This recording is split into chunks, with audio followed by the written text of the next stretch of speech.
дар инҷо савол дар бораи нобаробариҳо. Як нобаробарӣ дар даруни реша аз ном хурд гуфтагиаст ва ин чанд ҳалли бутун дорад мепурсад. Дар инҷо ба як чиз бояд диққат кунем.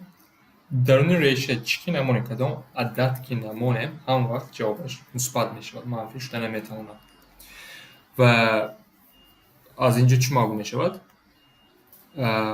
Дар инҷо хурд ё баробари нол гуфтагиаст, яъне ягон ман ададеро монда намедонам ки нол хурд шавад, чунки ин бар зидди реша аст. Решаи қоидааш худаш чӣ аст? Даруни реша ҳамон вақт бояд аз реша вақте ки ман ададро мегирам, кадом ки адад набошад, ҷавоб ҳамон вақт мусбат аст, чӣ ки набошад.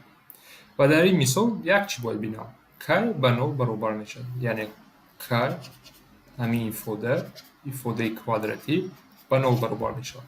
Хурд шуда наметавонад ва кай ба нол баробар шуда метавонад. Яъне инро шумо бо ёрии модулаи квадратӣ кор кунед метавонед, ё ин ки ба зарбшавандаҳо ҷудо кунед. Ба зарбшаванда ҷудо кунед чӣ мешавад?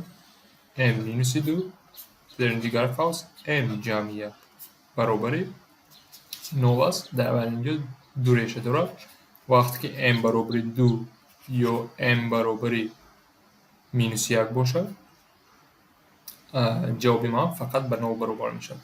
ва аз инҷо чӣ мехоҳад аз мо? Ҳалли бутун дорад мегӯяд ва инҷо ду ҳалли бутун дорад. 2 ва минуси 1 аст.